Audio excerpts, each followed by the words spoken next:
spotted an alligator with an object in his mouth. As the detective got closer, they fired one round to the alligator. The alligator dropped the object that he had in his mouth, and we were able to retrieve Taylen's body intact. On April Fool's Day, April 1st, 2023, social media exploded with jaw-dropping headlines like "Boy discovered in alligator's jaws" and "Toddler eaten by gator." At first glance, many thought it had to be a tasteless prank, but tragically, this was no joke. The chilling truth unraveled in St. Petersburg, Florida, when a fisherman made a horrifying discovery. Just hours after an Amber Alert had been issued for 2-year-old Taylen Mosley. Where were Taylen's parents during all this? Was it a tragic accident or something far more sinister? Stick around, because what came next is a story full of darkness and shock. Make sure to hit that subscribe button and turn on notifications so you don't miss what happens next. Viewer discretion is strongly advised. It all started on the morning of Thursday, March 30th, 2023. Like she did every day, Lakita Denson tried to FaceTime her daughter, Pashun Jeffery. But this time, every call went straight to voicemail. That's when Lakita's worry began to grow. Pashun Jeffery, just 20 years old, was a young mother with big dreams. Born and raised in St. Petersburg, Florida, she had graduated with honors from Northeast High School in 2021. No small feat, considering she became pregnant during her junior year. But she didn't let that stop her. In her graduation photo, she stood proudly with her infant son, Taylen Mosley, born in October 2020, and her boyfriend, Thomas Mosley. Thomas had aspirations of becoming a rapper, but while he chased his dreams, Pashun worked hard to make ends meet. She held down a full-time job at a CVS pharmacy and managed to secure a modest apartment at the Lincoln Shores complex. It wasn't easy, but she was building a life for her and her son, one filled with hope and determination. Taylen, lovingly called Tay-Tay, was a bright, joyful 2-year-old who loved the color orange. He was the light of Pashun's life. While she worked, he stayed with family, and she made sure to FaceTime him on every break. Their bond was unbreakable. Pashun had only been living at Lincoln Shores for about a month when Thomas began spending more time there. Despite his inconsistent presence and lack of a steady job, things seemed calm. On March 29th, the night before everything changed, Pashun even hosted a birthday party for Thomas's 21st. Friends and family joined in, and by all accounts, it was a normal, happy evening. But by the next morning, everything had spiraled into a nightmare. After repeated, unanswered calls, Pashun's aunt went to check on her. When she arrived at the apartment complex, she saw something that sent chills down her spine: a trail of blood leading from Pashun's car to her apartment door. She banged on the door. No answer. Frantic, she alerted a staff member and requested a welfare check. What they found inside was beyond comprehension. Blood covered the walls. Signs of a violent struggle were everywhere, and in the bathroom, they found Pashun. She had been brutally stabbed over 100 times, but one horrifying question remained: where was Taylen? The 2-year-old was missing. There was no sign of him in the apartment. Had he been kidnapped? Was he hiding? Or had something even more unthinkable happened? The search for Taylen Mosley had officially begun. When police arrived at the Lincoln Shores apartments, their first and foremost concern was clear. They needed to locate 2-year-old Taylen Mosley and make sure he was safe. While they knew they were dealing with a crime, their immediate priority was ensuring Taylen wasn't another victim. An Amber Alert was swiftly issued and the search quickly expanded, with local law enforcement, the community, and even the FBI joining in the effort to find the missing boy. Since Thomas Mosley had been the last person seen with both Pashun and Taylen after the birthday party, he became a key figure of interest in the case. Authorities hoped that Thomas might have taken his son somewhere safe, and that whatever happened to Pashun occurred after they parted ways. If Thomas wasn't involved, there was still hope that Taylen could be found unharmed. Thomas's mother's house, just a 20-minute drive away, was a potential location to check. Meanwhile, local news outlets quickly began reporting on the case, spreading the word. An Amber Alert has been issued for this missing 2-year-old boy you see on the right side of your screen here. It happened at the Lincoln Shores Apartments on 4th Street North, where detectives found 20-year-old Pashun Jeffery dead. Police tell us her 2-year-old son, Taylen Mosley, is missing right now. Again, you see him right here. Police believe he could be in danger. The FDLE says he's been kidnapped. They are searching for him right now. Meanwhile, investigators were closing in on Thomas Mosley. Their search led them to his mother's home, where she told police that Thomas had shown up the previous night around 9:15 p.m., bleeding with deep cuts on his arms and hands. Not long after, he admitted himself to St. Anthony's Hospital. When detectives finally tracked him down, they immediately noticed the injuries. The wounds on his hands weren't defensive. They were what experts call knife slip injuries, often seen when someone's grip slips during a stabbing. It was a chilling detail. When questioned, Thomas refused to answer any questions and quickly invoked his right to a lawyer. But perhaps most disturbing of all, he didn't have Taylen with him. And he wouldn't say a word about where the little boy was. The clock was ticking, and the urgency to find Taylen had never been greater. We want to talk to the father. Again, we want to know where Taylen is. And we want the father, if he knows where Taylen is, to tell us. And that's what we want. We want Taylen. As detectives pressed Thomas Mosley for answers, the search for little Taylen kicked into high gear. First responders, helicopters, drones, and K-9 units blanketed St. Petersburg, combing every inch of the city in a desperate race against time. Taylen's family made emotional public pleas that echoed across the community and social media. Taylen is such a sweet boy. As detectives pressed Thomas Mosley for answers, the search for little Taylen kicked into high gear. First responders, helicopters, drones, and K-9 units blanketed St. Petersburg, combing every inch of the city in a desperate race against time. Taylen's family made emotional public pleas that echoed across the community and social media.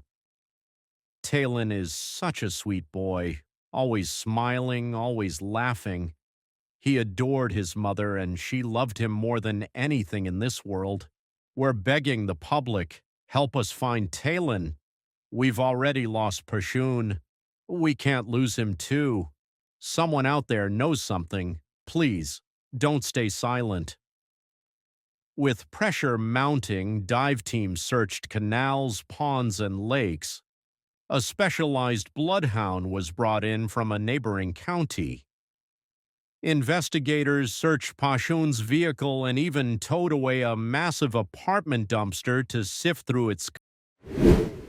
As investigators combed through Pashun's apartment, neighbors recalled hearing strange noises around 8:15 p.m. Wednesday night. Though it seemed like a disturbance, no one thought it serious enough to call the police. The search for the missing toddler stretched into Friday afternoon, growing more desperate by the hour.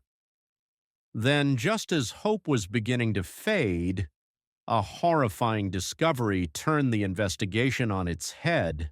Just blocks away from the home of Thomas's mother, a man named Liddell Golden was fishing at Lake Maggiore in Del Holmes Park, a lake known for its large population of alligators. At first, nothing seemed unusual when he spotted one swimming nearby, but then something caught his eye. The gator had something large in its jaws. As he looked closer, his stomach dropped. He realized with dawning horror what it was holding.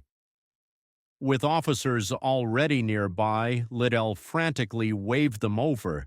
As police moved in, they saw the chilling sight.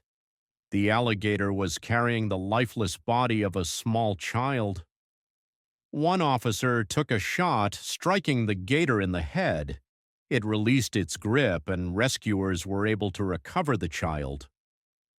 Moments later, it was confirmed the body belonged to 2-year-old Taylen Mosley. What was the reaction, I guess, to seeing the human body in an alligator's mouth after that shot was fired? Well, I can't tell you that. Just think about anybody. The officer sees a body of a child. What would be your reaction to that? What would you think? So that officer, he or she they've been working since Wednesday, and they see a child in an alligator's mouth. So they got to do their job, but at the same time, I can't tell you their reaction. I can tell you probably a lot of emotion went through their body, but they still had to. Investigators quickly turned their attention to Taylen's father, Thomas Mosley, after he checked himself into St. Anthony's Hospital with deep cuts on his arms and legs. Something didn't sit right. The injuries looked suspicious, not like a man who had simply hurt himself, but someone trying to cover up something far worse. Still, detectives needed hard evidence before they could make an arrest. By April 1st, social media exploded with chilling headlines. Boy found in alligator's mouth. Our 2-year-old eaten by gator. Missing toddler discovered in jaws of alligator. To many, it sounded like a twisted urban legend, but in Florida, where alligator encounters are real and terrifying, it struck a nerve. Pet attacks? Unfortunately common. But a toddler? It was unthinkable. People were outraged, heartbroken, and desperate for answers. How did Taylen end up in that lake? And the most haunting question of all, was he still alive when he got there? Investigators returned to square one, the apartment where Pashun Jeffery's body had been found.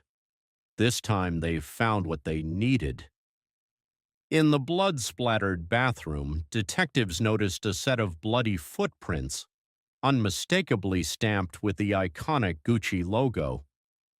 The killer had been wearing designer shoes. Then, under a bed, they found a bottle of cleaning solution, its surface smeared with bloody fingerprints. Lab results later confirmed it. The prints matched Thomas Mosley. Digital data added even more weight to the case. From Pashun's phone, they tracked her final movements. The phone left the apartment at 8:30 p.m. Wednesday, pinged near Lake Maggiore, then reached Thomas's mother's home by 9:15 p.m. Not long after, Thomas checked himself into the hospital. The timeline, combined with the forensic evidence, was damning. Police arrested Thomas Mosley and charged him with 2 counts of first-degree murder, one for Pashun Jeffery and one for his son, Taylen Mosley. At a press conference, the St. Petersburg police chief addressed a shaken community, laying out the timeline, the tragic discovery, and the charges now facing the man at the center of it all. The father, Thomas Mosley, is now being charged with 2 counts of first-degree murder. I can tell you now that Taylen's mom, Miss Jeffries, her body was stabbed multiple times. Until the medical examiner has a chance to look at Taylen's body, we cannot tell you the cause of death. A decade after Thomas Mosley's arrest on Friday night, a disturbing new wave of details emerged from the affidavit. During a press conference, the police chief had already confirmed that Pashun had been stabbed multiple times. However, the affidavit revealed a chilling reality. She was stabbed more than 100 times. This horrifying figure paints a clearer and more brutal picture of just how violent the attack was.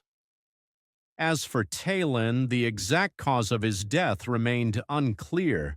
An affidavit suggested that being thrown into a lake contributed to his death, prompting a haunting question. Was he still alive when his father tossed him into the water, where he might have been attacked by an alligator, or had he already died beforehand? According to the medical examiner, Taylen was alive when he entered the water, but he wasn't attacked by alligators. His body was found fully intact with no injuries. Thus, the cause of death was ruled as drowning. The very next day after his arrest, Thomas Mosley appeared in court, pleading not guilty. Criminal defense attorney Brian Camerino said, "From a defense perspective, unless there are issues like mental health problems, insanity, or incompetency, it's hard to see how there's much of a defense here." Camerino explained that due to the complexity of the case, it could take up to 2 years before reaching trial. When asked about the evidence linking Mosley to the crime, he stated, "There's enough circumstantial evidence pointing to premeditation. The number of stab wounds, the fact that he went to the hospital with cuts afterward, and tragically the death of the child all suggest intent. I believe there's enough here to convict." Mosley faces 2 counts of first-degree murder. Given the severity of the charges, Camerino pointed out that Mosley's defense team might seek a plea deal to avoid the death penalty. "If I were his lawyer, I'd be pushing to resolve this without a trial, offering something like life in prison or 50 years. Even 50 years is essentially a death sentence, but it's not the same as facing capital punishment and a lengthy legal battle that could drag on for decades," he added. While public information on Thomas's background is scarce, digging deeper led to the discovery of his YouTube channel, which has over 1,000 subscribers and 57 videos. These low-quality music videos are unsettling. Thomas is seen flashing stacks of cash, wielding weapons, and smoking marijuana. The lyrics? They seemed incoherent and chaotic, leaving us questioning if the investigators' claim about Thomas possibly battling mental health issues holds any truth. An officer who briefly interacted with Mosley at the hospital mentioned that he was showing signs of significant psychological distress. This was notable, as police typically wouldn't make such a statement unless the suspect's behavior warranted it. This raises the possibility that his defense team might pursue an insanity plea during the trial. Since Florida still enforces the death penalty for first-degree murder, Mosley's lawyers may focus on avoiding a capital sentence. We've seen cases like Aiden Fucci's where claims of insanity failed because the defendant's behavior seemed contrived. So, what was it about Thomas's behavior that made police officers flag his mental state so early on? Could it have been genuine, or is this just another failed attempt to deflect responsibility? Another defense possibility was that Thomas might have been a victim during the attack. However, police have dismissed this theory, stating that the evidence doesn't support it. One perplexing aspect is why Thomas went straight to the hospital after the crime. It's highly unusual for someone who just committed murder to check into a medical facility voluntarily, knowing they might be caught. His injuries must have been severe, or perhaps he was attempting to hide out longer. The fact that he remained hospitalized from Wednesday night until Friday night before his arrest shows the seriousness of his injuries. Online speculation has suggested a chilling theory. Thomas may have planned the murders as a twisted way to mark his 21st birthday. Many believe that waiting until after the party, taking Pashun's phone, and not trying to flee points to a calculated act. The excessive violence with Pashun stabbed over 100 times points to deep-seated rage, not a spur-of-the-moment outburst. Even if he snapped during an argument, what he did to Taylen afterward feels cold and deliberate. The most unsettling part is how Thomas disposed of Taylen's body, tossing his own son into a lake filled with alligators as if he were discarding trash. It's likely that Thomas intended for his son to never be found. If it hadn't been for little Golden, a fisherman who was in the right place at the right time, the search for Taylen might have continued indefinitely. It's chilling to think about what might have happened had Taylen's body not been discovered intact. Thanks to Little, Taylen can now be properly laid to rest, and the recovery could serve as vital evidence in the pursuit of justice. In a deeply personal twist, Little later learned that Pashun might have been a distant relative. He described how difficult the experience had been, especially as a father to a child the same age as Taylen. He believes his being there at that exact moment wasn't mere coincidence, but felt like divine intervention. Pashun's family continues to endure the agonizing process of seeking justice for her and Taylen. In October 2023, a judge declared Thomas Mosley incompetent to stand trial after reviewing reports from 2 court-appointed doctors who recommended he be sent to a state hospital in Chattahoochee for treatment. The judge stated, "I'll find that Mr. Mosley is not competent to proceed, but I'll find that he is restorable." In 2024, Mosley underwent more court evaluations, but there have been no reliable updates on his condition or any changes in the case's status. Legal experts like Anthony Rickman have asserted that Thomas Mosley is unlikely to ever walk free, regardless of the current ruling. Right now, he's been found incompetent, so he's being sent to the state hospital to restore that competence. This isn't about him claiming, "I was insane at the time of the offense." Incompetency means that at this moment he isn't mentally fit to stand trial or assist in his own defense. It's a procedural step to ensure he is in the right state of mind when the trial happens. So far, Thomas's family has stayed silent, while Pashun's family has bravely shared their grief with the public. I want people to remember them as 2 kids who absolutely loved each other. For Pashun's family, the most haunting thought is how much both mother and son must have suffered. That's my biggest worry was that how they suffered. And when I close my eyes at night, that's all I see was the suffering of both of them. I feel like the community has wrapped their arms around us, and it's a wonderful feeling. It could be years before this case sees the inside of a courtroom, but many are hoping that Thomas will finally confess to his role in this horrifying crime before the trial, sparing the victim's family and the community the pain of reliving the gruesome details. For now, all we can do is wait for more information to surface, particularly any insight into Thomas's past or possible warning signs that could have foreshadowed this tragedy. So, what's your take on this case? For us, there's little doubt that Thomas is responsible for these horrific acts. But do you think his actions could have been driven by a serious mental health issue? It's hard to fathom how someone could snap and commit such violence with cold precision. If he truly lost control, why would he have spared no one, including Taylen? Why not take him to safety? Everything about this feels calculated and cruel. On the other hand, it's hard to understand why someone who craved fame as a rapper would throw it all away for a senseless crime like this.